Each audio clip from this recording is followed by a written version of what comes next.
لو انت راجل عندك 14 ل 18 سنة ولسه ما بدأتش العادة دي، انت مفوت على نفسك كتير جدا، كتير قوي يعني. العادة اللي هي ايه؟ اللي هي ان انت تنزل الجيم. ومش قصدي بقى الجيم بس اللي هو بودي بيلدينج بقى، اللي بتلاقي واحد ضخم كده طالع تحسه واخد حقن بس. انا اصلا ما بحبش الشكل ده، ما بحبش طريقة تمرينته. في حاجات تانية، في انواع للجيم، في 3 انواع بالذات اللي هم كاليستينكس، كروسفيت، وبودي بيلدينج.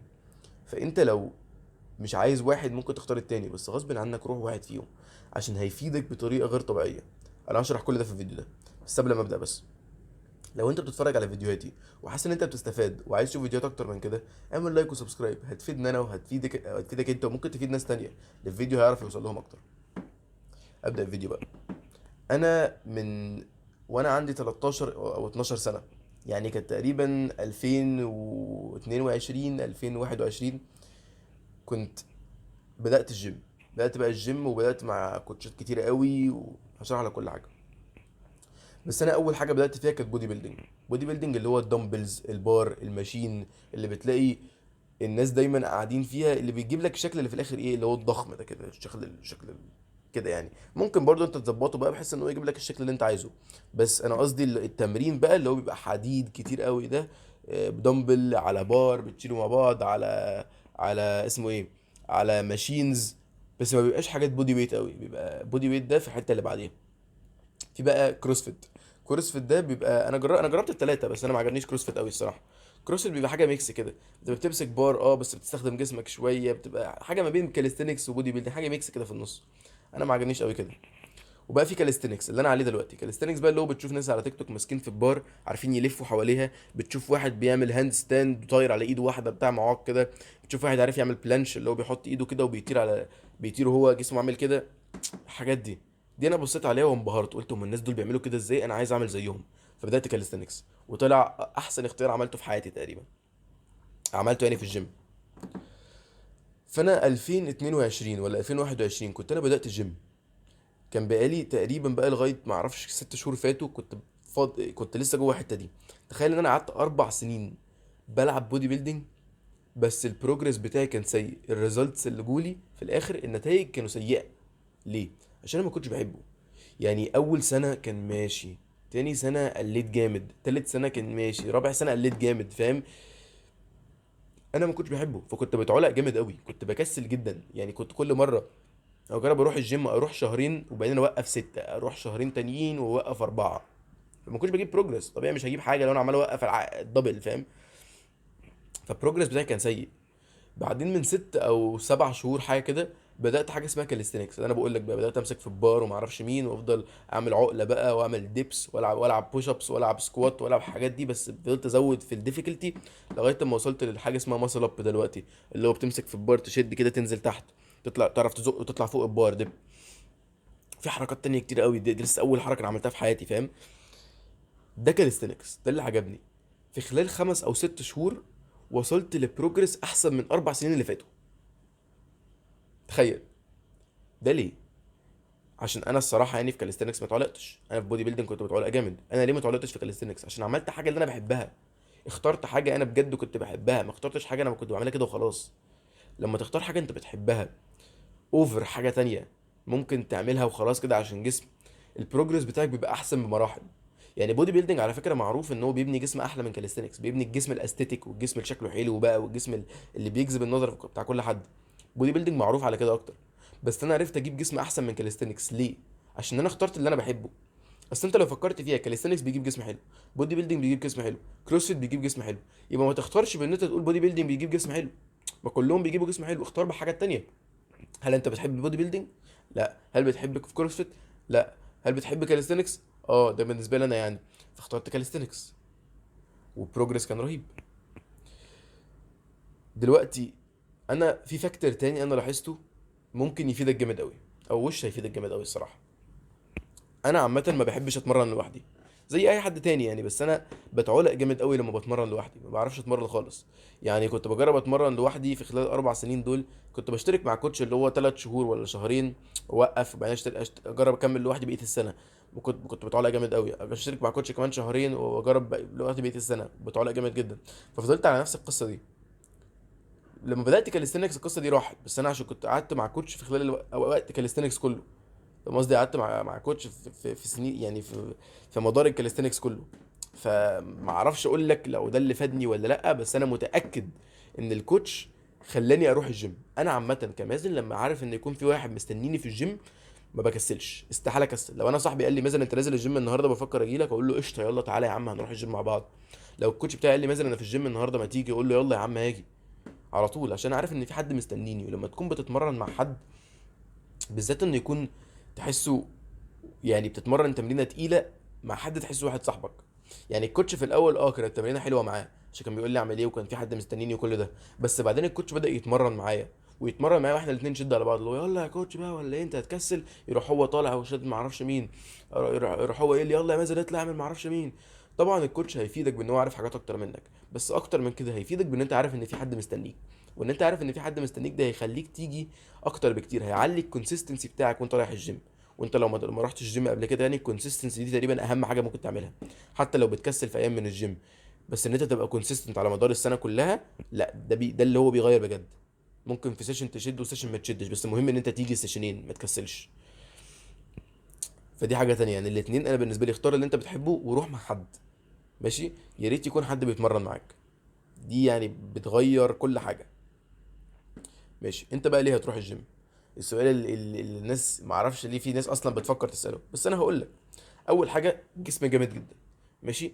جسم جامد جدا ده بيديك حاجات كتيره قوي، صح؟ انت لما تروح الجيم مهما كان لعبت ليه هيجيلك جسم، كله مقتنع.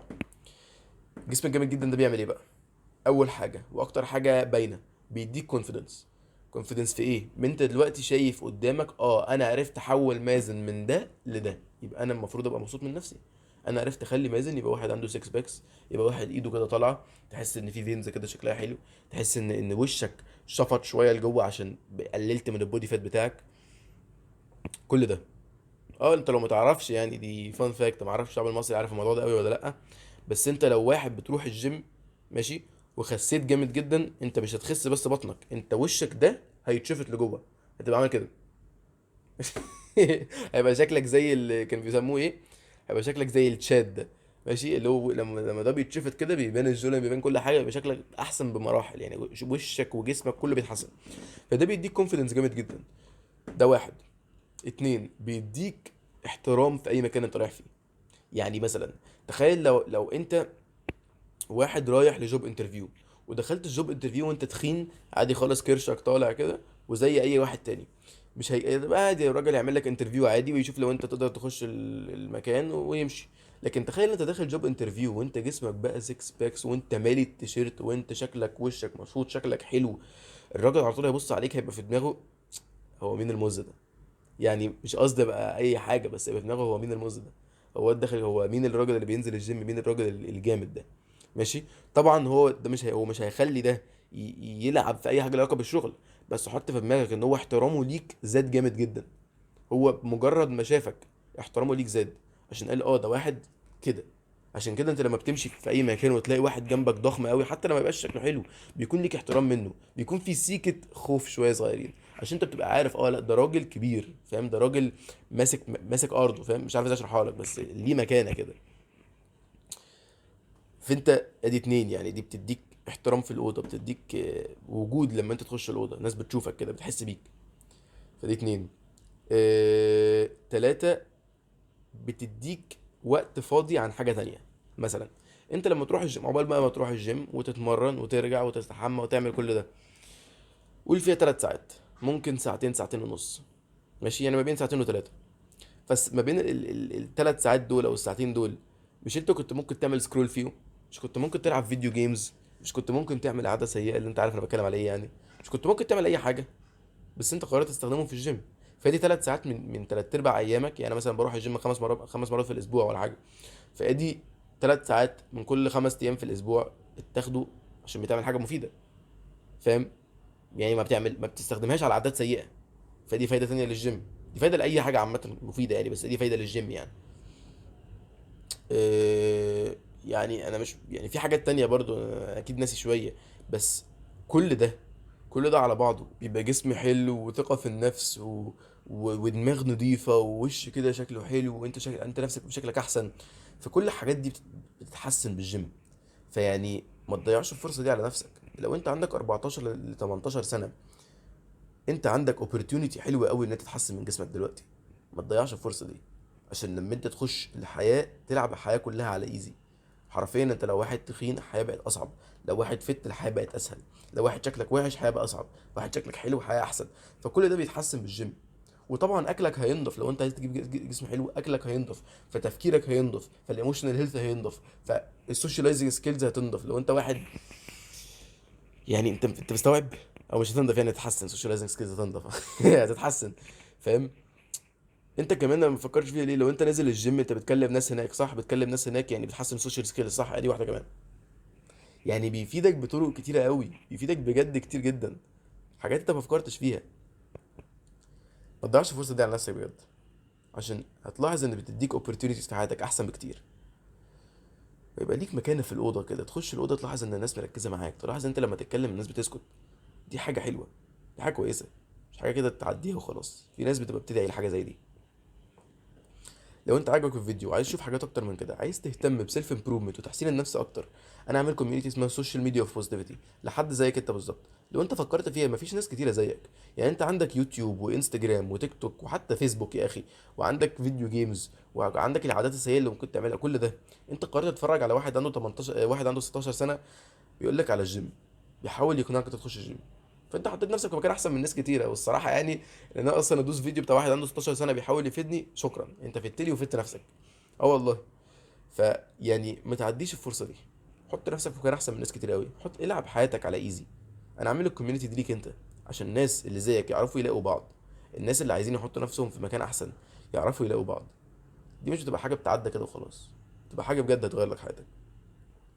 فما تعديش الفرصه دي وخلاص، فكر فيها بجد. ولو انت شايف ان انا بساعدك في فيديوهاتي، يبقى انت عارف ان انا اساعدك في الكوميونتي اكتر واكتر. هكون بعمل لك انت في فيديو مش لاي حد وخلاص، هكون بعمله لك انت، والفيديو اللي هيفيدك انت هيفيد كل حد. فما تفتكرش ان انت لما تقول لي اعمل فيديو انا هكسل عليك وافكس لك وخلاص. انا مش هفكس لك عشان انا مش هفيدك انت بس، انا هفيدك انت والناس كتير قوي جوه الكوميونتي معاك، وافيد نفسي عشان انتوا بتتفرجوا والناس دي هتخش. فبس اعرف ان انت لو عايز تحسن تحط نفسك في مكان احسن، الكوميونتي ليك انت. شكرا عشان اشتركت في الفيديو الاخر. لو عايز تحط نفسك في مكان احسن من ناس كتيره جدا، امشي في الطريق اللي ناس كتيره ما بتمشيش فيه، عشان تبقى احسن من ناس كتيره في اماكن كتيره قوي. الحياه كلها معموله عشان انت تمشي اللي الناس بتقولك عليه وخلاص، بس ده مش هيوديك في اي حته. اختار لنفسك طريق جديد، العالم ده مفتوح، ما فيش حد منعك من انت تعمل حاجه. امشي في الطريق اللي انت نفسك فيه، ما تخليش حد يبعدك من الحاجه اللي انت بجد نفسك فيها من جواك. دي هتغير لك حياتك بطريقه رهيبه، فما تعديهاش وخلاص. اشوفك الفيديو الجاي.